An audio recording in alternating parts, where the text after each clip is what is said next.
Okay. Now I went ahead and finished painting the red. Now a lot of times what I'll do is another thing you can do, and an idea, is before you paint your character, if you want to do like a plaid shirt or something like that, make some little lines on your crossways and stuff like that on your shirt, and it looks like he's wearing a plaid shirt, in other words. And we'll do that sometime with a character. Why don't we? That's an idea of a future thing to do. All right, now I've got the shirt done. Now I'm going to work on the beard a little bit, and I'm going to use a gray on the beard. Now I think I've used this before, but what I'm going to do is I'm going to paint the beard a grayish color, and then I'm going to come back with a white to streak it with. And I like that style of using the gray and that. And I'll show you what I mean by I'm going to do that. Okay. I always like to get the other parts of the carving carved before,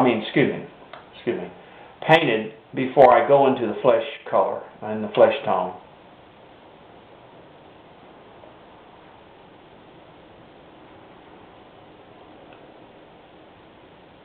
I've always tried to do that. See what I'm doing? And it will be also the hair and the beard both will be painted with the gray.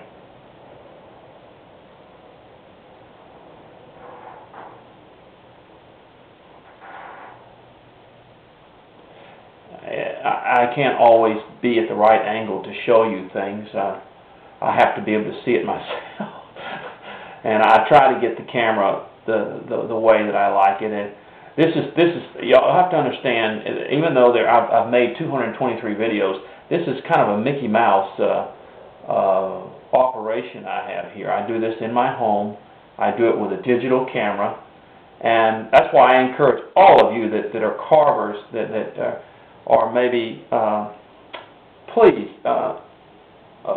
get your digital camera and start making some of these and putting them on YouTube or things like that, and just I know that you feel, well, I don't have the time and everything like that, but for beginners I would take the time. I'll tell you, it's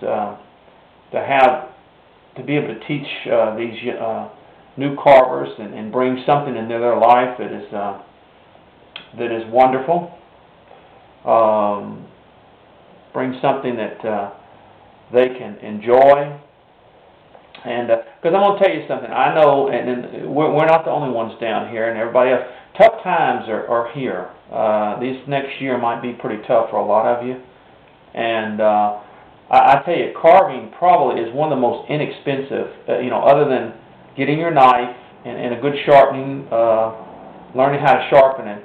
Carving is not an expensive hobby, and you can turn out some really wonderful pieces. And a lot of you may have a lot of time on your hands, and during this time, and especially people that are retired and stuff like that. I know everybody's going through this crunch. Everybody's having to watch their 401ks. I am too. I'm going through that as well. And it's wonderful to be able to have just a hobby that isn't real expensive and you can do and just enjoy. So we need more people to make videos, and don't feel, well, I'm not good enough. I'm not good enough. I can't do that and everything like that. Just try. People love to observe this. I think right now I have 293 people that are watching or subscribed, and I know there's more than that because I've had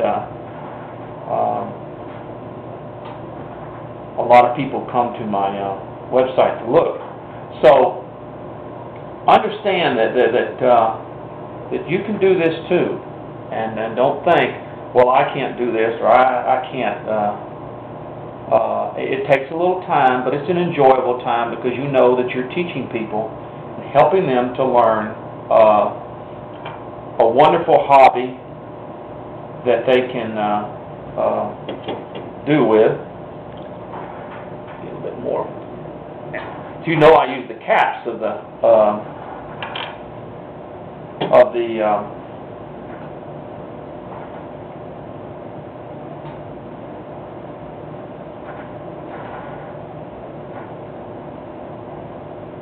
but that's the wonderful thing about painting and carving is the fact that it brings enjoyment. And I'm going to tell you something. You give one of these little pieces to a friend or something, they just love it.